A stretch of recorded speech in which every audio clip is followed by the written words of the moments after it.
Hey friends, welcome to SK English classes.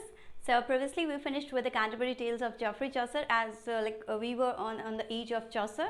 We discussed the age of Chaucer.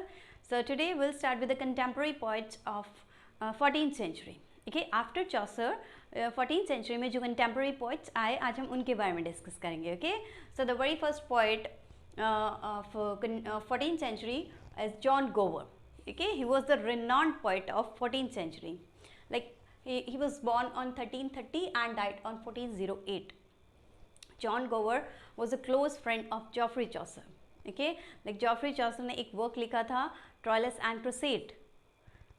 That work was dedicated to Gower. उन्होंने वो work गोवर को dedicate किया था and Chaucer ने गोवर को एक नेम दिया था दैट इज मॉरल गोवर.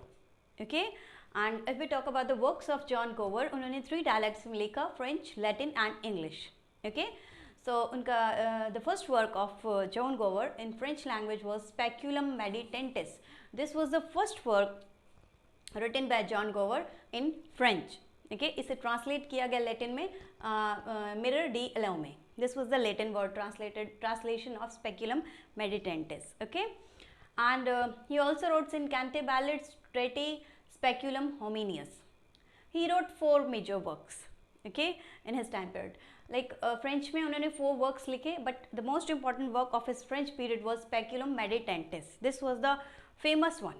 Okay, then Latin work जो उनके रहे, first one was Vox Clementis. ये work 5 books में लिखा गया and this was the most famous work in Latin language. Okay, जो इनका Latin work था ये बहुत famous work रहा इनका. Then English language में जो उनका English work रहा, that was Confessio Amentis. This was also the one of the famous work of John Gower. Latin language Latin work इनका एक और था Chronica Triparta. Okay, these 2 works he wrote in Latin language. Okay, then English जो works रहे उनके, Confessio Amentis, this was the most famous one, and the Praise of Peace, this was also the famous like इतना नहीं था, but Confessio Amentis जो था इनका बहुत ज़्यादा famous work रहा, English work. And the third one is Pericles, Prince of Tyre. He wrote all these works in his lifetime. Like famous ones are Speculum Meditentis, Vox Clementis, Confessio Amentis. जो ये बाकी works हैं इनके हमें बस names learn करने हैं. Okay, like इन्होंने ये लिखे थे.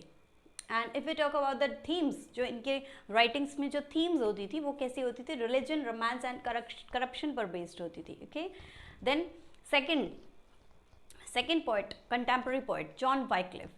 John Wycliffe, who was called to be the father of English prose. Okay, जिन्हें father कहा जाता था English prose का. He was born on 1324 and died on 1384. Okay, he was also called to be the morning star of Reformation. जो Wycliffe थे वो किस चीज़ के लिए famous थे? Like उन्होंने he translated vernacular Bible into English Bible. वो लोगों में बाइबल के लिए, वो बाइबल लोगों को पढ़ाना चाहते थे कि लोग बाइबल को पढ़ें. वो चर्च से लोगों को हटाकर बाइबल की तरफ लाना चाहते थे वाइक्लिफ. ओके, एंड वाइक्लिफ ने एक मूवमेंट शुरू किया था, दैट वाज लोलार्ड्स मूवमेंट. क्या था ये मूवमेंट? जो लोलार्ड्स थे वो फॉलोअर्स थे वाइक्लिफ के, कि वाइक्लिफ के थॉट्स थे कि लोग चर्च जाते हैं, चर्च में प्रीस्ट से कन्फेस करते हैं अगर उन्होंने कोई सिन किया है. ओके, तो वहाँ जाना ये सब छोड़ के वो बाइबल पहुँचाना चाहते थे लोगों तक. ओके, सो लोलार्ड्स कौन थे?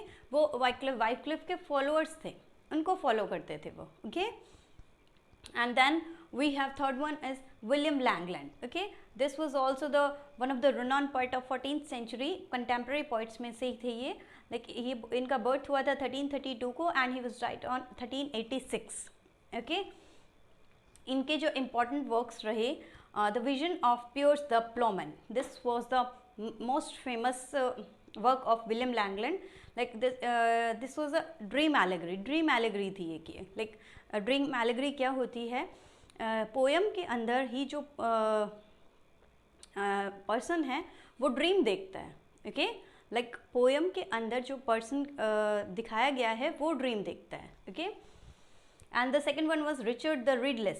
This was also the work of William Langland. Okay, these 2 works were written by William Langland, but the important one was the Vision of Piers the Plowman, जिसे हमें डीपली पढ़ना चाहिए, okay.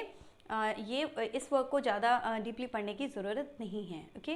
Then fourth one we have John Mandeville. This John Mandeville भी हमारे 14th century के poet रह चुके हैं, एंड इन्होंने जो वर्क लिखा था Mandeville travels, okay. This was a work written by John Mandeville. Then we have John Barber.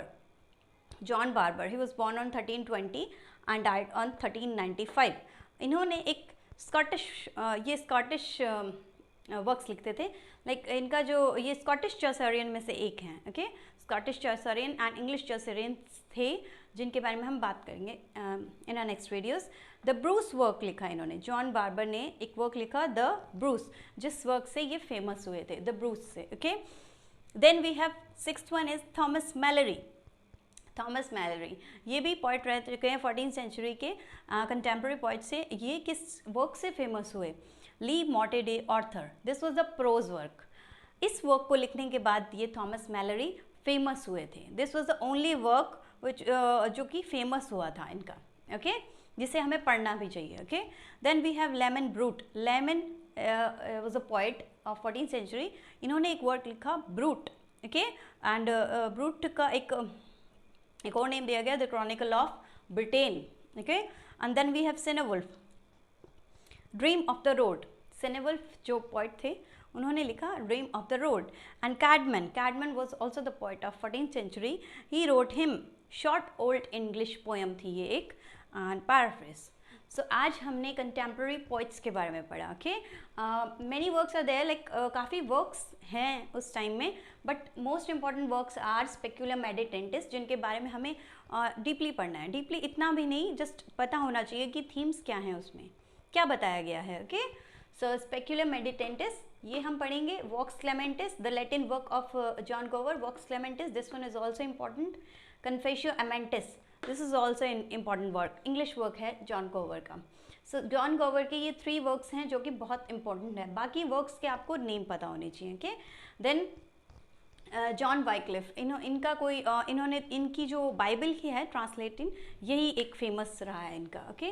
Then we have this William Langland. William Langland ने जो वर्क लिखा है the vision of Piers the plowman, this work is very important. इसे deeply पढ़ना है, okay. Like इसमें क्या बताया गया है, ड्रीम एलेगरी है ये, ओके। इसकी थीम्स पता होनी चाहिए। रिचर्ड द रिडल्स, ये इतना इंपॉर्टेंट नहीं है, कोई ज़रूरत नहीं है इसको पढ़ने की। John Mandeville travels, no need to study this also. And John Barbour the Bruce, like basic information होनी चाहिए हमें इन वर्क्स के बारे में, ज़्यादा डीपली नहीं जाना है, okay. Thomas Malory is the le morte d'Arthur, this was also the important work, ये भी हम पढ़ेंगे। एंड बाकी इतने इंपॉर्टेंट नहीं है। सो आज हमने कंटेम्प्रेरी पोइट्स डिस्कस किए, okay. So in next video हम कोई इंपॉर्टेंट वर्क पढ़ेंगे, इन्हीं में से एक, like and till then stay safe, stay healthy, thank you.